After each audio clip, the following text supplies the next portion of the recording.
Good evening, welcome to the Tuesday after the bank holiday Monday before. It was a South Yorkshire playoff derby supporters will never forget. Sheffield Wednesday manager Darren Moore says his side's promotion to the Championship proves the impossible can be achieved.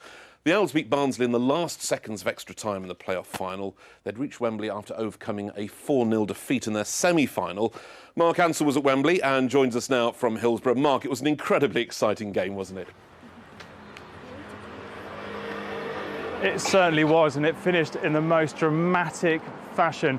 I mean, bearing in mind the semi-finals that you mentioned and the way they overcame Peterborough after going down 4-0 in the first leg, what a way to then win it at the final against South Yorkshire neighbours Barnsley. But the Reds, on balance, arguably deserved to win it. But that's sport, isn't it? It was the day yesterday when the Reds of Barnsley and the Owls of Sheffield took over the home of football. It was the day South Yorkshire descended on Wembley. Sunshine-soaked fans of Sheffield Wednesday and Barnsley in buoyant mood ahead of kick-off. Well, it feels very exciting. There's a big turnout. It's nice to see South Yorkshire together. Everyone getting on, having a good time. May the best team win. But Barnsley. Wednesday are massive, aren't they?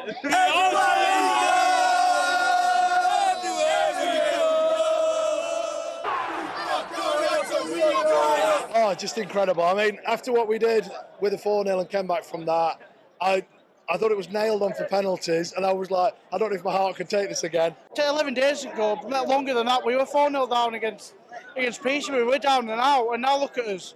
We're going to the Championship. We're going up. I told you we'd win. We did it. We're all Wednesday, aren't we? We were shocking in the end, to be honest. I thought they were even better than us with 10 men, to be honest. They were more dangerous. But over the season, we've been a lot better and we deserve to go up. You go through so much the whole game, the build-up and everything. It's really emotional. I literally had to hold the tears back, but it's a great feeling. For the winning goal, to come in that fashion and manner at the Wednesday end as well, it was stuff dreams are made of. In contrast, it's a really tough one to take for Barnsley. I honestly, even at 10 men, thought we were going to nick it. Really did. I'm just really proud of them. I'm gutted, but I'm really, really proud of them. Heartbreaking, especially so close to penalties as well. We were the better team, we deserved to win. I'm absolutely gutted. I thought they were unbelievable today, to a man. Can't ask any more. You know, you come into an arena like this and people talked about the last 3 games, whether we had momentum and all this. I see them work every day, so there was a definite trust between me and the players, and they've given everything. Well, there's contrasting emotions in South Yorkshire and in London. Elation for the Sheffield Wednesday fans, consolation for the Barnsley supporters. Well, it was Josh Windass who got that late goal to win it for Wednesday. And believe it or not, 15 years ago, his dad, Dean Windass, scored a goal to win promotion for Hull City at Wembley in a playoff final. This is what Dean had to say about his son Josh earlier. I can't stop crying. The winning goal at Wembley 15 years ago, and it's just happened to me again. It's bad. My little boy in this scored the winner at Wembley. Oh my God, he was 12-year-old when he watched me do it, and he's just emulated it. I just can't believe it. Well, joining me now is Owls superfan John McClure, frontman of the band Reverend and the Makers. John, you've not had a lot of sleep, but you're smiling still, of course, because what a way to win it at Wembley. Yeah, I mean, I still feel like I'm flying, if I'm honest. Not really come down from the whole experience. Just one of the best sort of seasons, I think, in Sheffield Wednesday history. Obviously, with the semi, the way that panned out, and then the nature of the final. I believe we've only led in the playoffs for 4 seconds or something. So just incredible. And the celebrations in the dressing room afterwards. I don't know if you've seen the clips of the players dancing. Will Vauxhall, for example, doing some really quite extraordinary moves. Just enjoying it so much. It means so much to the players and the fans, doesn't it? Yeah, I mean, I think they're a great set of fellas. Obviously, we love as captain Barry Bannon. I think really we should be erecting a statue out here for him. People like Liam Palmer, obviously the gaffer, They really do care about this club, I think, and I think that's become evident over the last few weeks, and they fully deserve the success, and I'm sure the partying that followed, yeah. Good stuff, and the parties will carry on here in Sheffield, certainly the blue and white side of the city. Let's have a chat with Charlie, Stevie and Lauren, who are Wednesdayites who have come back from London in the last few hours. So Charlie, first of all, what was your highlight of the day, other than that goal by Josh Windass? I think I've got to say, just like turning to my dad, who, you know, is the one that's got me into football right from the beginning, and just turning to him and just realising we'd done it, and just actually having that moment at Wembley together was just amazing. No words. Stevie, what about for you? I think, you know, having been a team that's been struggling for so long, to actually see us get to Wembley and sort of walk out in front of 44,000 of our own fans, and the atmosphere when, you know, the music came out, we've done the line-up. For me personally, I just thought that was a real moment, and like Charlie, it was an experience I've been able to have with my daughter and my family, so it was just absolutely phenomenal. What about for you, Lauren? These are memories that will live long, you know. I think it were walking up to the train station, up the stairs afterwards, and just turning around and seeing a literal sea of blue and white, and everyone were just so happy. Yeah. Attention now turns to next season in the Championship. It's been a rough few years for Sheffield Wednesday. How confident are you that it will be, you know, a good season next season in the Championship? Well, I'm going to be honest, I've made a lot of promises, a lot of prayers saying, listen, I'll take mid-table Championship football for the next 5 seasons if you can just let us get in. But now that we've done it, I'm like, I disagree now. No, we're going all out.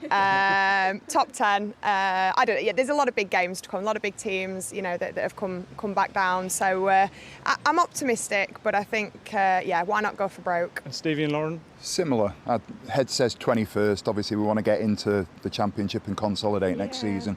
But realistically, I look at the teams like Sunderland this year that have come up and done really, really well.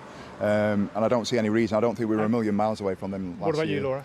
I think I'll be happy with mid-table.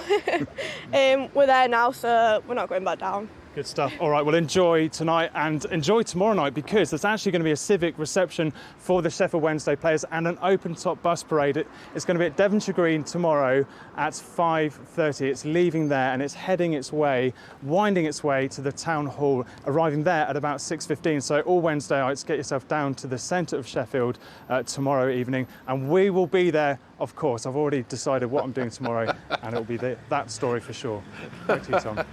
Have you checked with the editor, Mark? I'm not sure. You've travelled too much recently. Thank you very much indeed. Great for both sides of the city to be celebrating. Now, next tonight, would you feel confident walking home after a night out? Women's safety has sparked protests and calls for change in recent months. But now a new mobile phone app has been created to try and help people feel safer on the streets of Bradford. WalkSafe allows users to pick safer routes home and then share them with their family and friends so they can monitor their safe arrival. Abby Jola has been out to see how it works. A drunken scuffle outside a Bradford pub. It's 8:30 on a Friday evening. Night marshals step in to calm things down. They're funded by Bradford Business Improvement District, who want to make the city more welcoming. Now they're launching a new app to make people feel safer. Bradford's got a perception about a nightlife and the evening economy, and there is a lot of discussions about Bradford feeling unsafe. It's not particularly an unsafe city centre. We have our problems like every other place does, I'm not going to deny that, but it's about empowering people, giving them the opportunity to plan their route, plan where they're meeting their friends, what time at, and if people don't turn up on time, we can give them a shout to see where I am, is everything okay. The WalkSafe app was designed by Emma Kay. So we've got about 4 different features. One's tracking, one's non-tracking, one takes 30 seconds to set up, and we also have a map that shows where safe spaces are and places that are trained in safety initiatives so everyone can stay safer. Bars across the city have signed up as safe spaces where staff have been trained on how to support visitors who might feel vulnerable. Tiffany is assistant manager at City Vaults and recently helped a female customer. She was sat over at the other end of the bar with a guy that was intimidating her really. I paid for a taxi home myself and made sure she got home safe. I took her out the back way so she didn't have to bump into him or anything like that. And he just left on his own accord, thought she just disappeared. Making people feel safer on the streets is a priority for the West Yorkshire Mayor. Her deputy was here to see what Bradford is doing. Well, everything that contributes to the safety of women and girls is clearly a bonus. We want women not just to be safe, but to also feel safe, because if you don't feel safe, you don't partake of the offers that are out there in the communities that you live in. That's not fair, that's not right. It's hoped this new technology will make sure everyone can have a night out that ends well. Abby Jayola, BBC Look North, Bradford. Well, I'm joined now by Alison Lowe, who you saw there in Abby's report, and campaigner Miranda Arrier, whose drink was spiked on a night out in Leeds. Alison, first of all, it'd be great if we didn't need an app at all. Why do you think this is going to work? Well, I think it's going to work because women need to be reassured that when they're going out on a night, that they're going to get there safely, they're going to get home safely. This is a brilliant opportunity for women to be able to map where they're going using the latest police data. West Yorkshire Police have been very involved with supporting this company to deliver this app, but also all the other partners involved in the Bradford at Night initiative have got a range of other brilliant things that will keep women and girls safe, funded by the Mayor, I have to say. And so I think together with the app, all these things are going to make women feel safe, going to go out, and they're going to go out in Bradford, and that's what we want. Would it have helped you, Miranda? You had a particularly unfortunate situation, in your horrific situation where your drink was spiked. How would have an app helped there? Well, I love what I've read about the app as well, is that you can actually check out the different venues across Bradford. Now it's become a WalkSafe city. I love that idea that you know exactly where you're going. You know that other people can tap into this app and share if they've had difficult experiences there. So you're more aware of it. And I think the key word that Alison brought through there is this idea of togetherness, that there's so many different involvement avenues here where we can not only support each other on nights out, where we can share if we're having difficult experiences, warn others, but also our friends and family can get involved and be those allies that we need to kind of support us in feeling safer while on a night out or while on a walk home. It does sound a good idea. I'm particularly taken with the idea, being a parent myself, of having a map showing where my children are and knowing they're coming home. Are you sure that information couldn't get into the wrong hands, though? So I've spoken to Emma, who you saw earlier, the app developer, and they're working with West Yorkshire Police, and we're satisfied that there's really, really good security, which obviously they're updating on a regular basis, and only the person who owns the app can give permission to others to see where they are, but also the app gives them access to information around taxi marshals, night marshals, all the bars that have had training around keeping them safe. So I think people might feel that maybe it's not as safe as it could be. It is. It's been tested. West Yorkshire Police have also got that reassurance, which is why they're involved in it too. I think people should use it, go out on a great night out, during the day, whatever, test it out and tell everybody that you know how great it is. As I say, it would be great if we didn't need an app at all. Are you worried what we essentially come back to is the trap of asking women to change their behaviour when women are not the problem? I think we need to rise up with the love for the change that we want to see in this situation. And I really believe that someone from using her own lived experience has created a wonderful solution to a problem of unsafety. So I want to rise up and celebrate this. I don't want to start... And anyone can use it, men or women. Exactly. And people, you know, people who are in the LGBTQ plus community as well, who are often, frequently, you know, victims of harassment in the street. So this is not just an app for women to use, although obviously there are major issues highlighted around the safety of women. This is an app for everyone, and this is about humans coming together for a cause, for safety and community. Miranda and Alison, thank you very much indeed. Good luck with the app. Thank you. Thank you. Now, some other news making headlines today. A man has pleaded guilty to murder after a woman was fatally stabbed in Huddersfield. Sandra Harriott died in hospital after being attacked in Fartown on Friday. 55-year-old Roger Harriott from Linthwaite appeared at Leeds Crown Court this afternoon and admitted murder. He will be sentenced at a hearing on the 3rd of July. The chairman of Leeds-based supermarket chain Asda has said the company's takeover of petrol station operator is good news for motorists. The takeover of EG Group's UK and Ireland business will create a company with a combined revenue of nearly £30 billion. The GMB union has raised concern about the impact on prices and staff. The Asda chairman has said it will be able to bring Asda's highly competitive fuel offer to even more customers. Northern Rail has offered a £1,000 reward for information that leads to the arrest of the person who targeted one of their trains with airgun pellets. The incident, which remains under investigation, saw a rush-hour train travelling from Leeds to Bradford hit near Kirkstall Forge station. It's hoped the reward will encourage anyone who knows the perpetrator to come forward. Now, losing a child is every parent's terrible worst nightmare, and for Rebecca and Richard from York, this nightmare became reality when their son Isaac was stillborn at the start of 2020. To try and make sense of what had happened to them, Richard, who's an animator and director, decided to tell their story in the best way he knew how, through animation. Husband and wife worked together to create a film to help other families and celebrate Isaac's life. In a minute, we will talk to them, but first, let's take a look at this wonderful short film. He's perfect. I can't believe he isn't coming back with us. How will we tell her? Your brother. He died, darling. So he isn't coming home. Is there anything you want to ask us?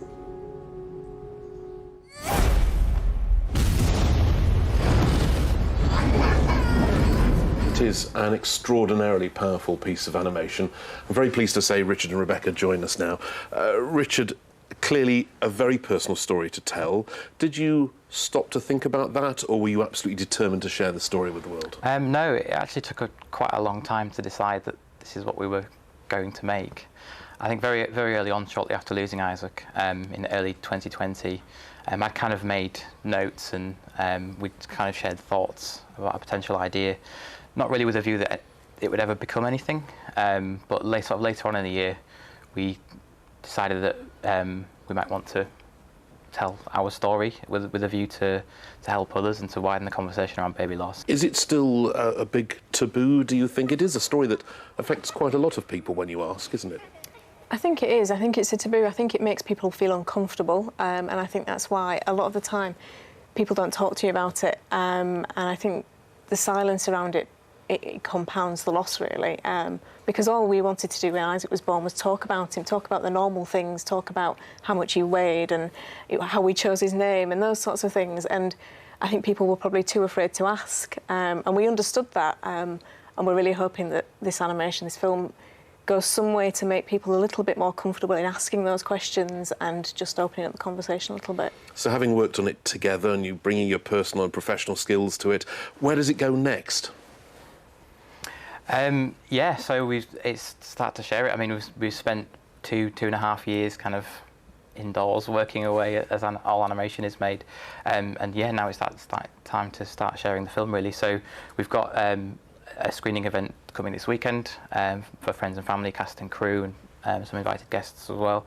And then over the next few months, it will go onto the film festival circuit. So it'll be attending film festivals, sharing the film, running a few screening events over summer as well. And then later on in the year, we'll have a wider release online, so it'll be available for all to see. And you do have two children who I'm sure are keeping your hands very full now. What do you think they'll make of the film? Well, Evie's been involved from the start, really, hasn't she? Yeah. So she's sort of, it's very second nature to her almost. She just knows about it. Eleanor's probably a little bit too young to even realise the difference between that and CBeebies, I think, at the moment. Richard and Rebecca, thank you very much indeed for coming in and sharing your story on Look North. Thank you. Thank you. Now, a special rugby match has been played in memory of 3 teenage boys who were killed in a car crash in the Yorkshire Dales. The community around Massam in North Yorkshire was devastated by the deaths of 18-year-old Aaron Bell, 18-year-old Thomas Shevels and 17-year-old Louis Banks last July. Aaron's parents organised the charity match, and so far it's raised £35,000, which will now be shared between 4 charities. All the anger and heartache and everything's still inside you, but you can kind of put it to one side for a little while, and it just gives you a little bit of a breather when you've got something else to focus on. He was an inspirational character with what he did in his very short years, and I use Aaron as my inspiration. Now, if you've had a relaxing bank holiday, do spare a thought for 11-year-old Reyes Ahmed from Halifax. He started the 3 Peaks yesterday, and he's hoping to complete it in 24 hours. Along with his 9-year-old cousin Jess, Reyes conquered Ben Nevis in the snow. He's also done Scafell Pike, and he's now en route to Snowdon. He's raising money for the Alder Hey Children's Charity, which supports his best friend Lewis, who was born with a genetic disorder. Reyes hopes it will help more children like him. And also, let's hope Reyes knows he can take a train down Snowdon. Now, it is an iconic treat, as much a part of the holidays as fish and chips and sand in your sandwiches. But There's a bit of a row brewing over Flakes 99. Some traders in our region reckon the flakes are, well, too flaky, and they've complained to the manufacturer. So, are they justified? Kathy Killick licks this story. You know that summer's on its way when the ice cream vans pitch up and you can order a big fat 99. But some traders in Yorkshire are having problems with their flakes. Maggie Rush is one of them. So these are the Cadbury's flakes that we're currently using. You can see they're not in great condition. Some of them are broken, some of them are thinner than they should be. And as an example, this is the wastage that I've collected over the last 2 days. And there's nothing we can do with it, really. There's only so much chocolate I can eat. Only the crumbliest, flakiest chocolate. The crumbliness of flakes is part of their USP, and Cadbury's has traded on it in the past. But since production moved to Egypt under new owners Mondelez, the flakes aren't as robust. In a statement, the company said, "We are aware that recently some customers have received product which does not meet our usual high standards. This has been addressed following recent improvements to our production processes, although some prior stock may remain in circulation." The current batch that we're using is marginally better than the previous, but only marginally. Other manufacturers have been quick to step in with alternative chocolate sticks they claim to be tougher. But Maggie knows customers expect a certain taste. Pushed into the middle so I can eat it on my holidays. It tastes the same as normal. These guys love a 99 with a flake in, and forever now I'm always saying you can't have the flake because it's just too messy. Sometimes I just take the flake out and then start eating it, but then it falls apart. It's devastating, isn't it? It's annoying. The first bite it did crumble off the top, so hopefully the ice cream will help to set it again. Who knows? Cheers. Now, I like a 99 as much as anybody, but sometimes you just have to take a break with tradition.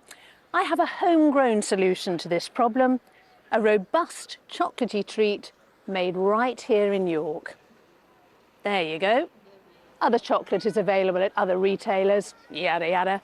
But I'm hoping that this catches on. Kathy Killick, BBC Look North, York. Yeah, what a lovely time out she had by the river there in York. What about you, Paul? Having a flake in it? I tell you what, there's a number of first world issues going on in that piece. And the righteous anger of it just falls apart. I bet the head of marketing at Cadbury's is actually delighted by all this. Now, I'll tell you someone who wouldn't want a 99 somewhere, who wouldn't want a 99 today. That's Bempton, where temperatures have not reached higher than 11 degrees this afternoon, with not a sign of any brightness. But we come inland.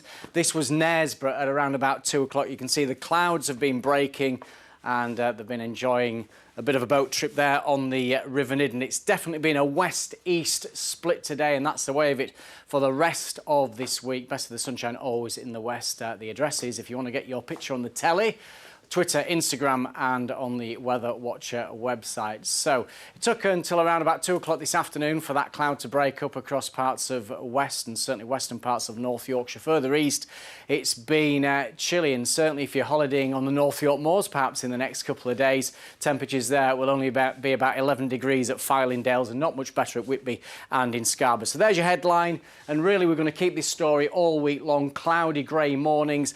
But, you know, the bigger story, actually, is this is turning into a notable dry spell. Some of us have not had any rain for 2 weeks, and it may well be dry until the end of next week at the earliest. So quite a weather feature. Now, you can see the cloud that it melted away there this afternoon, but it's lurking in the North Sea, and it's going to come racing inland. Once that sun sets in the west, we'll see all that cloud rolling in from the North Sea, and eventually we might even see a bit of drizzle over the hills and maybe along the coast. Temperatures coming in at 7 degrees Celsius. So if you're brave enough to go towards that chilly coast tomorrow, high water times in Filey at 2:25. So it's cloudy, a grey start, a bit of dampness, otherwise it's dry, and then the cloud breaks up from the west first. You see those breaks working eastwards, but as I say, the North York Moors and coastal areas staying quite grey and chilly, but a beautiful afternoon further west. 19 across the Yorkshire Dales, 19 in Huddersfield, and we could get 19 down the Vale of York into Leeds as well. Further ahead then, it's more of the same for the rest of the week, perhaps more in the way of sunshine if we get into next week, as we get into next weekend, highs of 20 degrees. That's the forecast. Sounds lovely, thank you. Of course, we employ Paul Hudson because his forecast never crumbles. Oh, that's it for now. Our late bulletin is at 10:25, but from all your Tuesday Look North team, bye-bye.